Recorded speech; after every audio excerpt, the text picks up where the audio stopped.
Hello, everybody, and welcome back to the Lap Down podcast with myself, Dan, and Alex. And to start the podcast today, I'd like to start with a moment of silence for all of us Formula One fans post Bahrain that thought there was going to be some kind of title challenge this year. Unfortunately, this is a podcast, so you can't really have a minute of silence, so I'm just filling in the dead air time during the minute of silence because it is an audio medium. Thanks, AB. Perfect. How are you, mate? Thanks for that. I'm all right.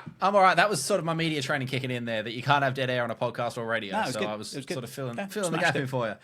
I mean, I say I'm all right. I'm dead inside, as I think everybody is largely. Hey, not a banger. Not a banger. Shock.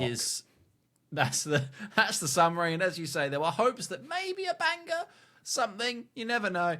No, it was exactly what we expected it was going to be. And I will keep saying this every time that we have a moan about it. Fair play, Red Bull, and fair play, Max Verstappen. I don't want to downplay your achievements. You are genuinely smashing it. And I think they may be, it sounds weird to say, but they're maybe not quite getting the applause that they deserve for that, because everyone is too busy complaining. They're kind of forgetting to go, okay, well done, but also, could you get in the bin occasionally? But I mean, you've got to take your hat off to him. The thing's bloody quick, and so is Max. Yeah, I think the thing that kind of winds people up about it is the fact that like there is such a disparity even between him and his teammate. I think he would. I think I use the word impartial. Like, I'm not massively impartial when it comes to supporting these teams or drivers, but if you had Max and Checo, like mano-y-mano, going at it for 23,500 races a season, however many we've got now, you'd kind of go, oh, it's a bit of a bummer that Ferrari or Merc can't get in there. But hey, at least we know it's going to be bloody good between the two of them. Yeah. But Max just turns up and pisses all over everybody. Yeah. I know you can't have a 2021 every year, and we're very unlikely to have a 2021 anytime soon. But if you had a 2021 inter-team, which is, we have seen a little bit through the Mercedes era for a little while, and Bottas sort of tried but was never quite there, I think everyone would be fine with that. Yeah. You don't need to be a Red Bull fan to enjoy those two, one of them punting the other one off one race, and, you wouldn't mind that. But it's a shame that it's a done deal. And I think it does highlight, and people maybe forget that, and I know there's all the chat around the cars built around one person and it suits one person or whatever, but for all intents and purposes, Sergio Perez is driving the same car that should be able to go as fast, and he does not drive it anywhere near as quickly. No. So it's not just, but Max is in the best car. It's like, absolutely he is, but we've got the double bubble at the minute. We've got by far the best driver on the grid in by far the best car on the grid, and that's not good for racing. Nah, and I mean, when you really think about Checo, and I know obviously I slagged him off ahead of Bahrain last week, and You've had an absolute what a terrible day. Yeah, you've had there, but there was method to my madness. There was method to my madness kind of pre-race. And to be fair, I still think that madness will exist throughout the rest of the year. But he's not, like Checo, bless him, I don't even think is top 8 on the grid. And he's got the second best car. So Red Bull have gone for a really safe option there to kind of make sure that Daddy Yoss and little Maxi Boy are kind of happy and content, because we're starting to learn that Daddy Yoss holds, or he's got a bit of power, hasn't he, in this Formula One kind of circuit now, and away from Formula One by all accounts. Apparently so, scarily so. But if you bring somebody in that might challenge Max, then that upsets the apple cart there, and I think then it creates a bit of friction, and I think that becomes difficult. Whereas Sergio, he's probably just quite happy to earn a few million quid a year and drive some fast cars around and have quite a nice life. And if he wins a couple of races, good for Checo. If he doesn't, who cares? Yeah, it's an easy life. I think if you put Checo in the Aston Martin, he is a Mexican Lance Stroll. Realistically. Yeah, I 100% agree with you. I think he gets absolutely cooked by Alonso every weekend in the same way that Lance does. Occasionally they'll finish side by side, and occasionally, Alonso's going to finish 8 positions ahead, and I think that is... I bet also, he's still a good driver, as is Lance Stroll. They're incredible drivers. They're just... There's levels to incredible, aren't there? I mean, I think you obviously didn't watch the race live, but sitting watching the timing tower on the broadcast that just went up by a second every lap without stopping, and after 15 laps, guess what? He's 15 seconds ahead, and you're thinking, could you not have waited? Just don't use gears 4 to 8 for the first 15 laps, like until the first round of pit stops, stay in a pit window for someone, and then through phases 2 and 3, fine, disappear. But did you have to go straight away, man? Yeah, I did. You're right. I didn't watch it live, but I did record it and then watch the live broadcast about 3 hours later. So Right. I mean, I already knew who'd won the race before the race had started, but I knew who'd won the race before 6 o'clock started. But Yeah, yeah, we all did. It was one of those, and I think I was watching it with my brother, and I just said to him, it like clicked over 12 laps, and I was like, Max is already 12 seconds ahead. Gone, Ski. Just never stopped. Can't even see never it. stopped. No, and he doesn't even get any airtime anymore either, does he? No, sponsors are hating it. Oracle, no idea. Never seen him. It's like lights out and away we go. And then about an hour and a half later, and Max Verstappen wins the Bahrain Grand Prix. And you go, oh, he is still there. Oh, There he is. okay. Yeah, good. Nice to see. How you doing, Max? Charles, we got briefly, we got our hopes lifted slightly by this idea that Charles, Q2 time would have put him on pole if he did it in Q3, and you think, ooh, are we 1 for 1? And then you think Charles is an incredible qualifier. I think we might have even discussed this last week. Yeah, we did. Charles is going to keep banging this in, and then it's not going to matter. It was quite charming. I felt good in a way because watching Charles through the first 15 laps, where I don't think he completed a corner without locking one of his tyres, he's one of us. Because that's me. In F1 23, if I turn ABS off, every single corner, I am Charles Leclerc. So it's just nice to know that he's one of us. It's relatable. And as it stands, as a complete knee-jerk reaction, Ferrari have backed the wrong Prance and Horse, haven't they? Well, clearly. Should have invested in Science Coin. Yeah. What are you doing? Fluffed Wrong one.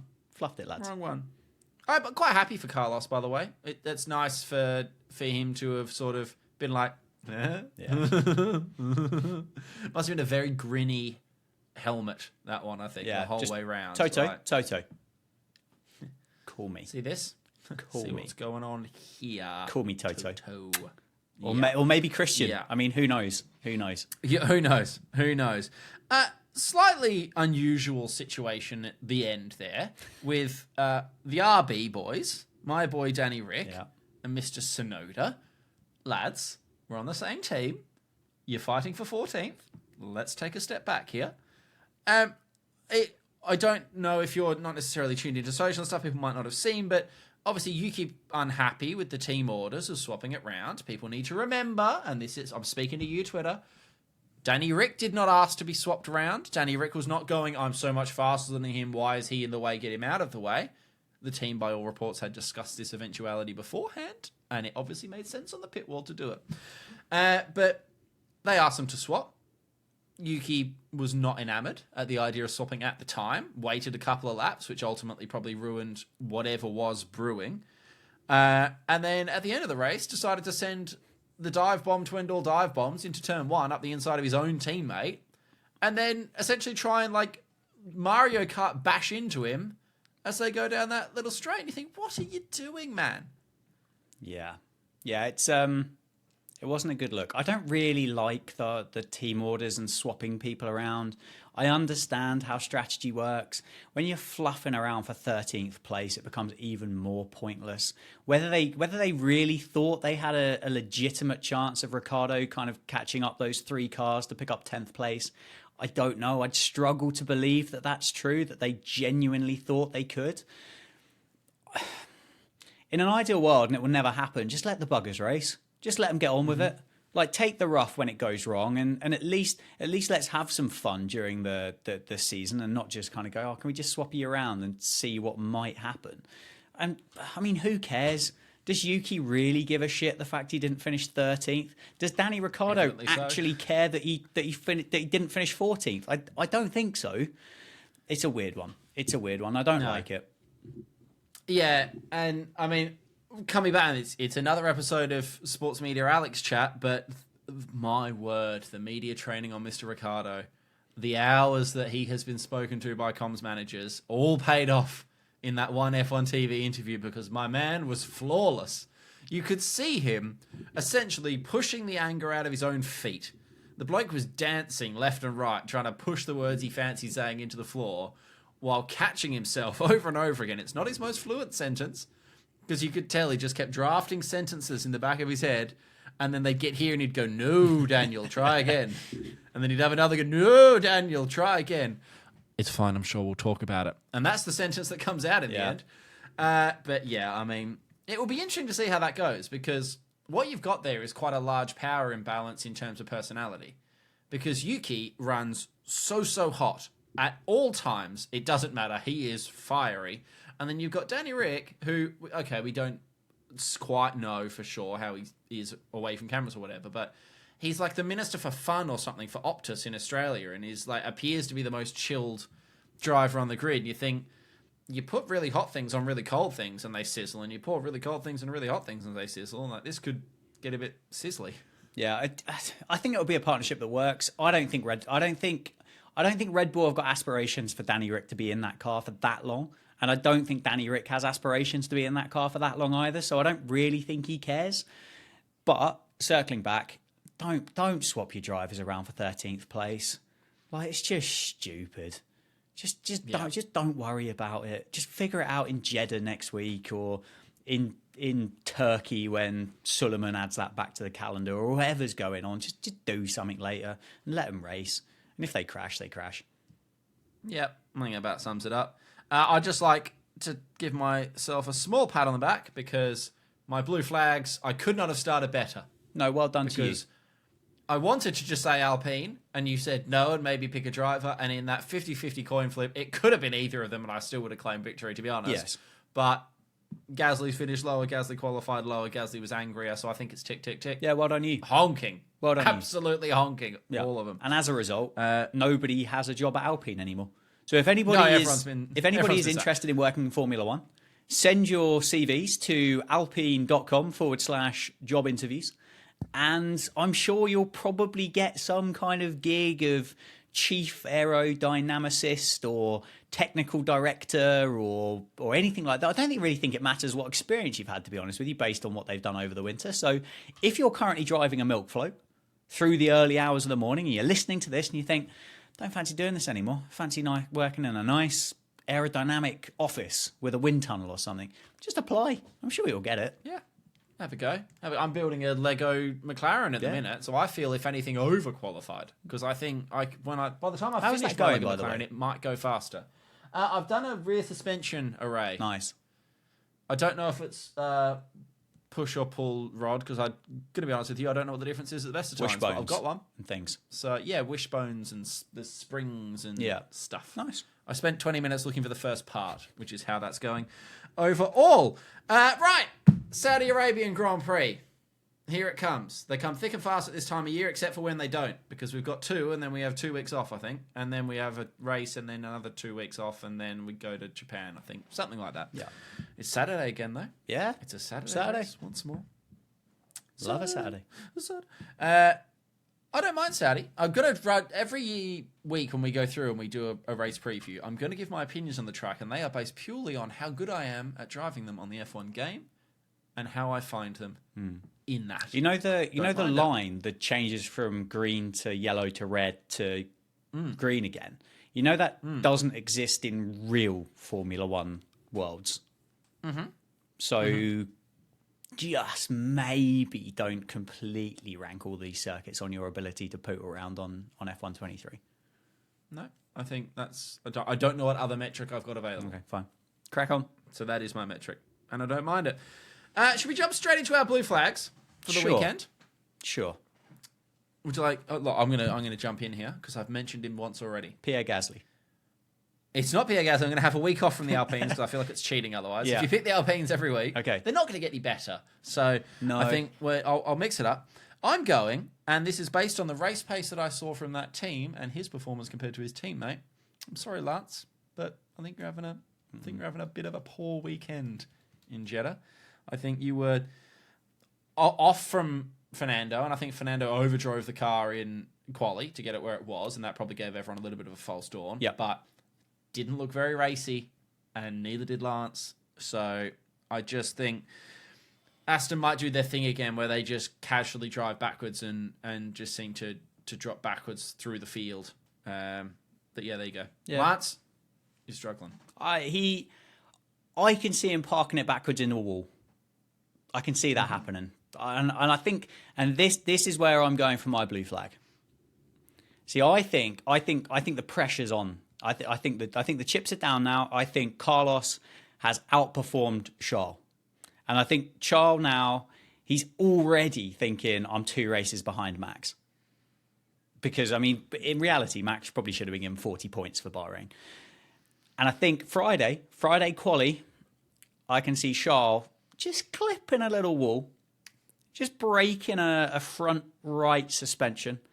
A 2021 Verstappen. Yeah, and just qualifying himself right down the back of the grid. I think he'll probably do okay Saturday, but I think the damage is done. I think the blue flag comes on the Friday. Fine. quali. So you're going not a weekend. I'm saying Lance is having a bad weekend. You're specifying that it's a bad Friday. Yeah. For our little Monegasque. Okay. Monegasque It's a bold say, call, isn't it, as well? Isn't it just? So I don't know good. how you get from Monaco. Like, I know you can't say like Monaconian. No. But how you get from like, oh, you're from Monaco, you're a Monegasque. I don't know where's the G coming from. Anyway, we don't need to talk about who's going to win because it's going to be Max. So it's a question of how much is he going to win by, not if he's going to win. My only hope for this weekend. It rains. That'd be incredible, wouldn't it? It would be elite. Saudi is a pressure track. We're on a street circuit. Yeah. It's a pressure track. You are fractions of centimeters away from disaster. I already know at what all question I'm times. going to ask you next on the back of your point that you're about to make. Well, my point is just I don't think necessarily that Max has an issue, but my hope is that he has to stay more switched on than I think he did around Bahrain. Yeah. I think he was just cruise control the whole way around, and that's very easy to manage. I think you have to be switched on for 65 laps or whatever it is around Saudi Arabia, and the risk of a safety car is unbelievable that you'd hope he's going to have to actually think about his tyres and his pit stops, and for once, strategy is going to matter. And that might just bring that gap down and just let us have a little bit of intrigue for a bit. No. And there it is.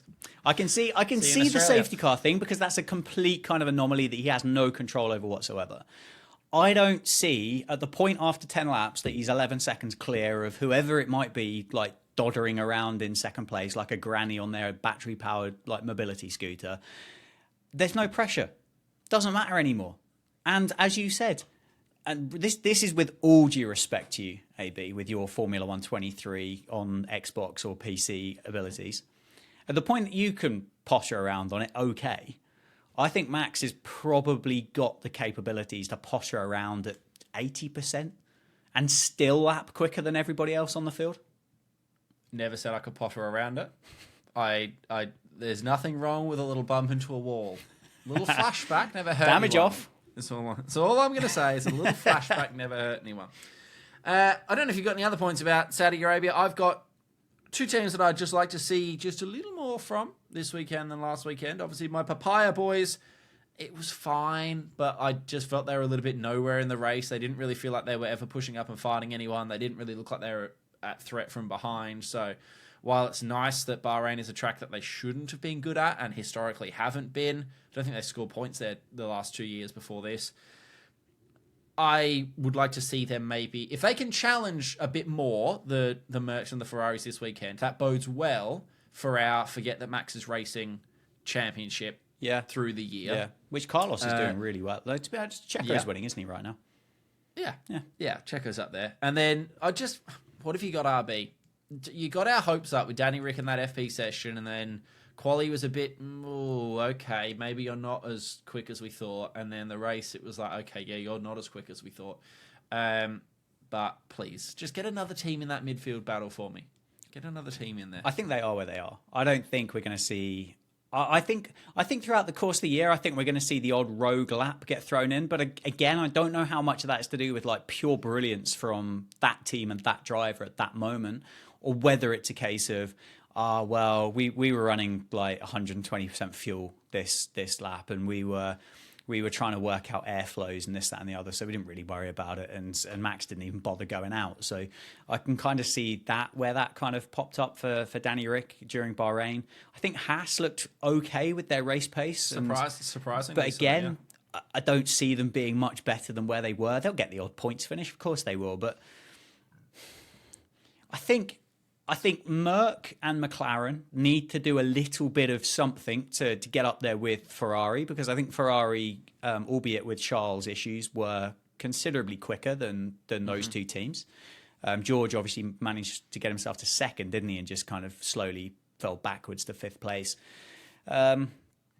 So yeah, it'd be nice to see those two just figure something out a little bit and at least give us like a 6-way scrap for third place or something. Which I can find entertainment in. Of course because, I can, yeah. like you said earlier, we don't see Max, and as much as you joke about putting, a bit of tape over the telly over that P1 position, you don't see him. No. He isn't there. So I can just enjoy watching those battles in the same way you can actually take enjoyment of watching a battle for 14th, because it's the racing that we're watching. The numbers don't really mean anything. Or for a battle for 14th, they just swap their cars around. Or just swap them around and then dive bomb each other. Fun. Yeah, who knows? Fun. But last thing I'll say about Cheddar, whatever it's called. It's a street track. I don't like street tracks. It's a night race. I'm not that bothered about night races. That's all I've got to say. That's it. So you're not hyped? No, You're not hyped really. for Saturday then? Not really. Marvellous. We knew we were going to record this podcast today in advance, and the intention was that we've probably covered what we were going to discuss today there. Little look back at Bahrain, a little look ahead to Saudi. And then this afternoon, the entirety of the F1 world melted. Or at least melted with rumour, because there's plenty of them that have suddenly come out. Max is off to Mercedes, apparently, if you believe the rumours. I'm not sure I believe the rumours, but if you believe the rumours, Max is wearing black next year. You do this is what we're going to get all year now. Yeah. Now that this kind of Hamilton to Ferrari thing got leaked and confirmed before the start of the season, every single time there's a quiet day in Formula One, somebody at some point is just going to go, do you know that Lance is going to Red Bull next year? And everyone's going to go, oh my God, it's going to happen. And then something else is going to happen and they're going to be back on track again. No one's going to think about it. Then it's going to quiet down again. And then it's going to be, you know, that Logan's been speaking to Mercedes. And everyone's going to go, holy shit, something's happening. And then it's all going to, that's all that's going to happen. And that's all that this is going to be. I don't think. Yeah. No. I'd like it. Because I think it would be the entertainment value of having the best driver in the grid in the third best car on the grid, and seeing what happens. Might with not that, be the third best car by then, though. It might be the best car. Maybe. I don't think so, based on where they are at the minute. I suppose in 2026 we shuffle the pack again, don't we? And it doesn't, where we are now doesn't matter. But if he fancies going there for next year, while that car is still a little bit temperamental, can you imagine the radio messages trying to dial in that Mercedes that, by all accounts, has never been properly set up in its life? I mean, I don't think it's actually going to happen. I think people are just running with it. I think the clause, the helmet clause, is probably genuine, and that seems to be being reported by people that should know that if Helmut Marko retires or leaves the team for whatever reason, that's a break point in Max's contract, and he can execute Order 76 or whatever at that point. But I don't. It's got to get like you and I are sports people that have never done any sport at any proper level of anything. And I suspect then, therefore, both of us have never really experienced turning up to do something and just winning by default every time you do it. So I'm only kind of guessing here, but that's got to get bloody boring after a while, isn't it? Like I think there was like a still of like Carlos Sainz talking to Max Verstappen. He was like gesticulating with his hands about like going side by side with somebody. And I can just see Max sitting there just going, can't relate, mate. Literally got no idea. And Sainz is going, you know what, Max, you should try it, mate. It's bloody fun down here. Like there's cars, there's people. Like sometimes you have to use this side of the track and sometimes you do that. And Max is going, yeah, I guess. I think I remember what it feels like. I don't know. Max quite likes the racing line and he's sticking to it. Yeah. Sky Electrics is my sport, Carlos. The other big rumour of the day, well, not a big rumour, but the other rumour that popped up in the middle of that, apparently Christian Horner wants to buy Red Bull Racing for himself. That'd be fun. Yeah, I mean, kind of his team anyway. Like I think he's the one that kind of dragged it forward from. Well, the fact where was it? I didn't Stewart, realise where it was Minardi. Well, he was the Stewart, I only. think. Well, he's the only team principal Red Bull Racing have ever had, which I didn't realise until I think like last year or something that he's been there from the start. Yep. So yeah, I mean, it kind of makes sense. And then things took a turn, and this is away from rumor, and I believe this is absolutely confirmed to be being investigated.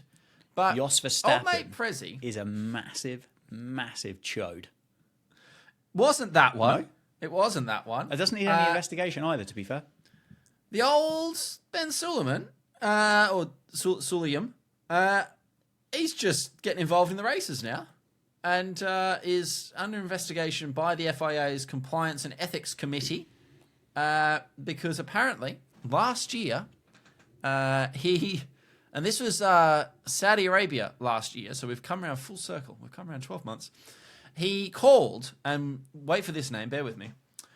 The allegation, this is courtesy of the BBC, made by the whistleblower, is that Ben Sulayem called Sheikh Abdullah bin Hamad bin Isa Al Khalifa, who is the FIA's Vice President for Sport in the Middle East and North Africa, who was at the race in an official capacity and made it clear that he thought Alonso's penalty should be revoked. Now, for those of you that can't remember last year's races, this is the race where he had a 5-second penalty for starting just a little outside his grid box.